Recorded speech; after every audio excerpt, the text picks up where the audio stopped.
এখন প্রথমে বলছে যে বিয়ে করবে, এখন সে ছাত্র দলের সভাপতি থাকা সত্ত্বে বিয়ে করতে পারবে না। কমিটিটা শেষ হলে বিয়ে করবে, কিন্তু গত 5ই আগস্টের পর থেকে সে যোগাযোগ করে না। আর এরপরে আপনার ওই মেয়ে যাকে বিয়ে করছে সে, ওই মেয়ে আমাকে ফোন করে বলে সে বিবাহিত, বিভিন্ন ভাবে গালিগালাজ করে আমাকে। খুব ভালো একটা সম্পর্ক আছে, ফিজিক্যাল, হ্যাঁ হ্যাঁ, শারীরিক সম্পর্ক আছে, প্রায় 6 বছর যাব। বলছে যে আমাকে বিয়ে করবে, বিয়ের প্রলোভন দেখিয়ে তারপর 6 বছর কন্টিনিউ সম্পর্ক চলতেছে। ছাত্রদল করে এই জন্য মানে কারোর কাছে বলতে পারিনি। সে বলছে যে ছাত্রদল করে এই অবস্থায় সে যদি বলি আমি, সেটা তার কমিটি থাকবে না, ছাত্রদল করা অবস্থায় বিয়ে করতে পারবে না। 5ই আগস্টের পর থেকে সে যোগাযোগ একদম বিচ্ছিন্ন, যোগাযোগ করে না। তারপর আমি সেন্ট্রালে গেছি, সেন্ট্রালে কথা বলছি সভাপতির সাথে।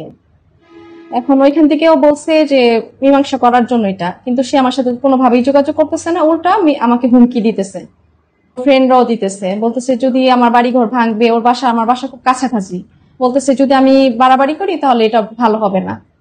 6 বছরের মধ্যে প্রায় 4 থেকে 5টা বেবি কনসিভ করছি। 2 মাস 3 মাস যাওয়ার পরে পরে সে মেডিসিন নিয়ে আসে।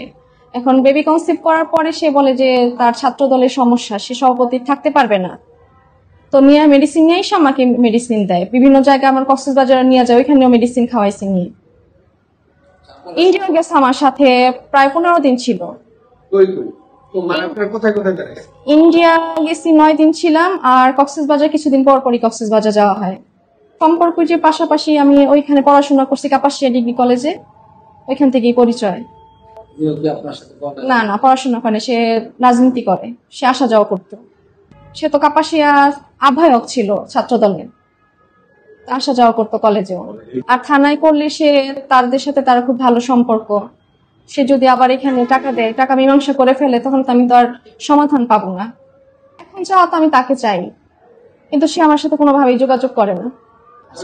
5ই আগস্টের পরে সে আমার সাথে যোগাযোগ করে না, প্রায় 1-1.5 মাস, 3 মাস হবে না, 1-1.5 মাস হবে মনে হয়, একদম টোটালি যোগাযোগ করে না। আমি অনেকবার চেষ্টা করছি করার জন্য। তো এর মধ্যে দিয়ে আমি জানতে পারি যে সে বিবাহিত, প্রায় 1-1.5 বছর হবে সে বিয়ে করছে। এখন সেই মেয়ে আমাকে বারবার ফোন করে গালিগালাজ করে বিভিন্ন ভাবে, হুমকি দেয় যে আমার বাসা পুলিশ নিয়ে আসবে। এখন আমি তো আর জানি না যে সে বিবাহিত। মেয়ে বলছে, হ্যাঁ। আমি তাকে বারবার জিজ্ঞাসা করছি সে বিবাহিত কিনা, সে কখনই স্বীকার করে না যে সে বিবাহিত। 3 দিন ঘুরছে পিছনে, আসা যাওয়ার পরে মানুষ ধরছে, আমার ফ্রেন্ডদেরকে ধরছে। তারপর এক পর্যায়ে আমার নাম্বার নিয়ে তারপর কথা হয়েছে। অনেক টাকা পয়সা দিছি, প্রায় আপনার 12-15 মতো হবে। শুধু মানে বিভিন্ন জায়গায় ঘুরতে গেছি, সেটা আমি বহন করছি। আমার বাবা দেয়।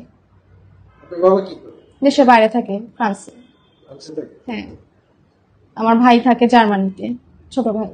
সে আমাকে স্ত্রী মর্যাদা দিবে, নয়তো বা সে যে কোনো শাস্তি। উনি আমাকে বলছে ওকে ঢাকায় নিয়ে আসবে, পরে ওকে ঢাকায় নিয়ে আসছে শিশিরকে। আনার পরে ওকে প্রায় 6 তারিখে ঢাকায় নিয়ে আসছে মেবি। তখন সে বলছে যে সমাধানে আসবে, কিন্তু সে আমার সাথে টোটালি কোনো যোগাযোগ করে না, কথা বলে না, কোনো সমাধানে আসেনি। বাড়িঘর ভাঙচুর করবে, আগুন দিবে, যে আমি বাজারে এখানে সেখানে আমি যাইতে পারবো না। মৃত্যুর হুমকি দিছে, যে বাড়াবাড়ি আমি না করি। তো কোনো সমাধানে আসে না, যোগাযোগ করে না। আর উল্টা আমাকে বলে যে হুমকি দেয় যে আমাকে যে মেরে ফেলবে, বা আমি কোথাও গেলে যে এটা বাড়াবাড়ি যেন আমি না করতে পারি, যে আমাকে মৃত্যুর হুমকি দেয়।